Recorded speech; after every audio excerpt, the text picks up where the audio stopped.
L'itinéraire quadragésimal nous a placés dimanche dernier devant le problème du choix qui doit guider tout le cours de notre vie. Nous disions que les tentations étaient une manière de tester notre liberté, notre volonté et notre décision. Nous célébrons aujourd'hui le deuxième dimanche de Carême, dit dimanche d'Abraham et de la transfiguration, ou dimanche de la foi. Il est question aujourd'hui de passer de la décision à la foi. Les textes liturgiques sont unis par le thème de la foi. La première lecture présente la foi d'Abraham. Le personnage d'Abraham domine les 3 années de ce deuxième dimanche de Carême. Sa vocation au cours de l'année A, son épreuve dans le sacrifice d'Isaac au cours de l'année B, et maintenant sa foi au cours de l'année C. Abraham crut en Dieu. L'expression hébraïque Ememin Bejaoué signifie littéralement tirer sa force de Dieu. La foi se caractérise comme un acte de confiance dans lequel l'homme renonce à toute sécurité qui pourrait lui venir de ses semblables et fonde toute son existence exclusivement sur Dieu et sa parole. Abraham crut. C'est l'amen. Le ainsi soit-il de la foi. Ce n'est pas seulement croire que, c'est surtout l'expérience de croire en, c'est-à-dire de faire personnellement confiance en Dieu, qui le lui compta comme justice. Dieu considère Abraham comme juste. La justice est ici un concept relationnel. Dieu a considéré Abraham comme juste, c'est-à-dire d'être digne en relation avec lui, un partenaire d'alliance juste. La foi confiante est définie comme la loyauté dans l'alliance.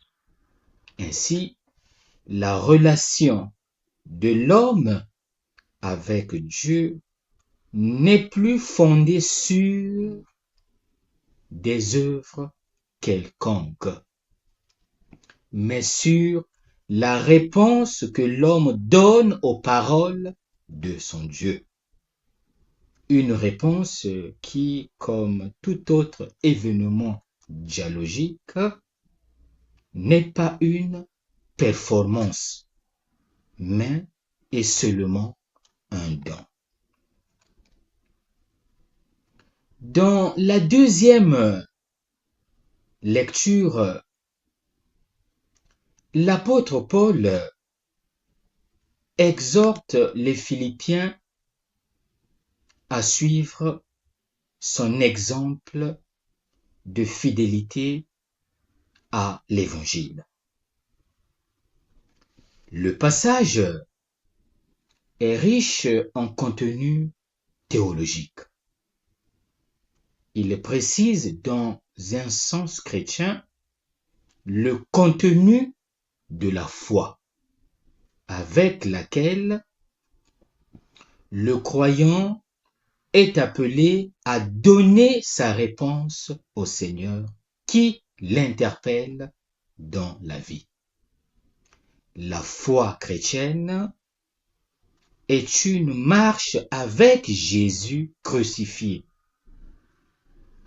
une belle perspective de glorification avec lui dans la patrie du ciel. L'apôtre Paul formule ici dans un langage quelque peu différent des autres passages de ses lettres le cœur de sa prédication, mais aussi de la prédication chrétienne en général. L'existence chrétienne est une crucifixion au monde, à ses passions, à ses projets, c'est-à-dire à tout ce qui s'oppose à Dieu et rend l'homme charnel. Galates chapitre 4 verset 3. La vie chrétienne, c'est vivre en Christ et avec le Christ, en se dépouillant de tout ce qui va à l'encontre de la charité envers Dieu et le prochain. L'Évangile, à travers le récit de la transfiguration, suggère que la foi consiste en l'écoute. Croire, c'est écouter Jésus transfiguré. Selon les trois récits évangéliques de la transfiguration, une voix vient de la nuée et proclame « Celui-ci est mon fils, l'élu, écoutez-le ». La voix divine, à la différence de la théophanie du baptême où elle s'adresse à Jésus, à la deuxième personne, tu es mon fils bien-aimé, Luc chapitre 3 verset 22, s'exprime ici à la troisième personne. Celui-ci est. Cela manifeste la variété avec laquelle les textes sacrés expriment la même réalité. Celui-ci est mon fils, l'élu. Pour Luc, Jésus est l'élu. Luc utilise en grec une forme participiale raffinée et difficile. Eklegmenos, qui rappelle toute une tradition biblique.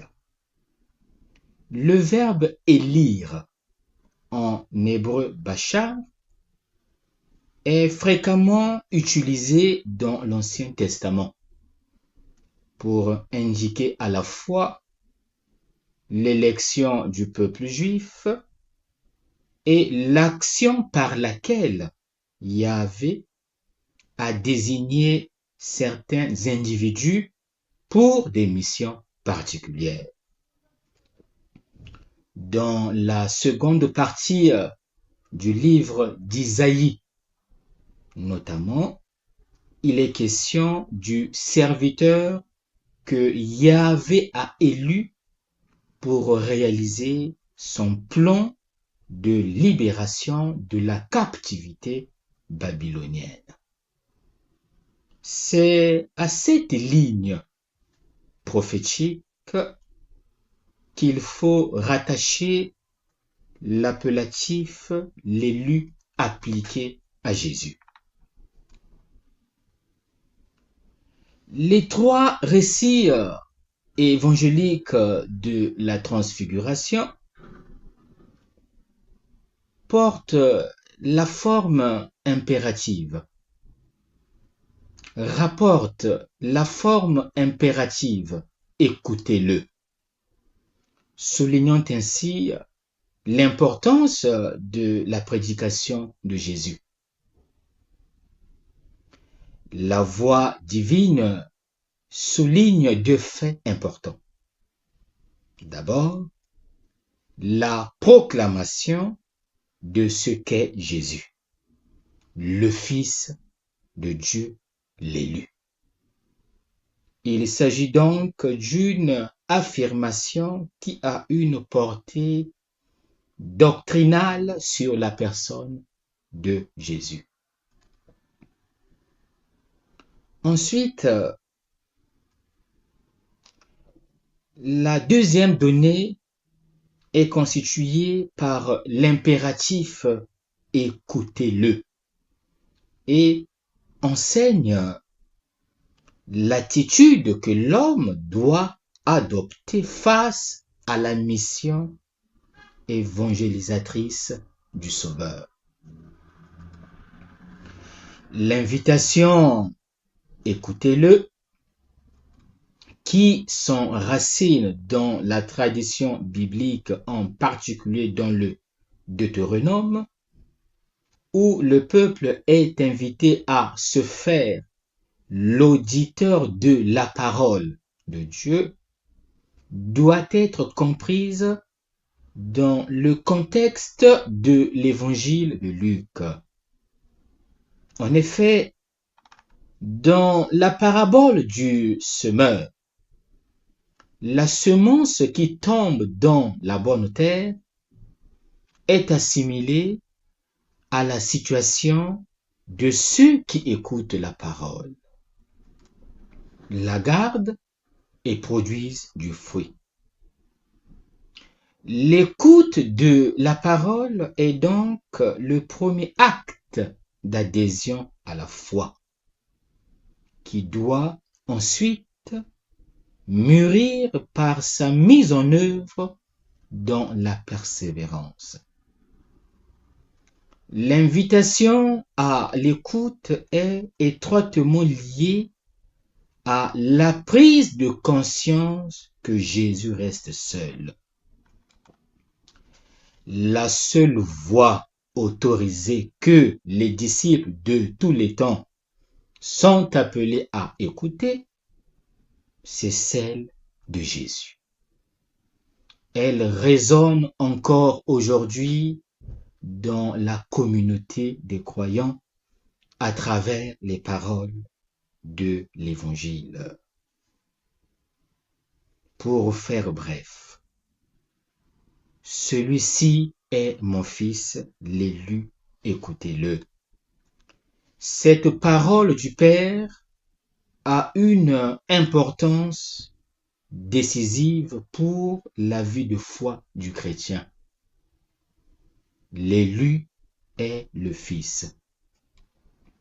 C'est lui que le croyant doit écouter par la volonté, par la disposition du Père. Sa parole est la même que celle du Père. Cela souligne la fonction unique de médiation de Jésus, le prophète, mais aussi le Fils de Dieu. L'impératif du Père est une invitation à la pleine obéissance au Fils constitué comme Seigneur de l'histoire. Ainsi, suivre Jésus ne consiste pas à se contenter d'une activité insignifiante et d'une aventure vide de sens, comme celle des disciples qui veulent construire des huttes, mais à écouter correctement le Kyrios, Jésus transfiguré. Toute l'adhésion des trois spectateurs qui incarnent les disciples de toute l'histoire chrétienne doit converger vers Jésus, l'élu de Dieu. Quel est l'enseignement à retenir? La vie chrétienne commence certes par un choix et une décision, mais ceux-ci doivent conduire à l'acceptation d'une logique autre que la logique humaine. Il est donc important d'écouter Jésus. La foi chrétienne en tant qu'écoute est la foi en Dieu pour et en son Fils. C'est la foi christologique. Cette écoute est une obéissance à Jésus, à sa parole. Donc, un don de soi, une adhésion à Dieu. Si nous nous rappelons qu'Abraham a été considéré par Dieu comme juste, saint et ami à cause de son obéissance de foi, nous pouvons comprendre combien il est important d'entendre de la part du Père que nous devons écouter Jésus, son Fils, pour lui donner l'obéissance de la foi. La volonté de Dieu est que nous mettions notre foi en Jésus, c'est-à-dire que nous lui remettions notre vie, que nous donnions une direction et un sens à notre existence derrière lui. Ce n'est qu'à cette condition que Dieu nous considère comme ses enfants. L'expérience du carême est et doit être essentiellement un temps de vérification, de croissance, d'approfondissement de la foi et d'adoption de nouvelles attitudes. Nous sommes chrétiens pour écouter Jésus et non pas pour suivre d'autres voies comme la corruption, la duplicité, le carriérisme, l'abus de pouvoir, les pratiques occultes. Nous donnons facilement notre assentiment à des choses insignifiantes qui nous détournent du vrai chemin. Que devons-nous faire? Il nous faut placer notre confiance en Jésus, car il est le chemin, la vérité et la vie. C'est lui que nous devons écouter. Nous sommes nés pour écouter. Nous sommes baptisés dans la parole qui doit être reçue pour être donnée aux autres. Nous sommes le peuple de Dieu. Nous sommes les évangélisateurs. Le chemin n'est pas facile, mais il est possible de le parcourir avec Jésus. À quel stade sommes-nous? Sommes-nous prêts à écouter? Que faisons-nous de l'Évangile? Est-il le critère et la norme de notre vie? Que nous reste-t-il à faire? Il ne nous reste plus qu'à conjuguer le verbe écouter. Écoutons les paroles du Christ car elles éclairent notre vie et notre chemin.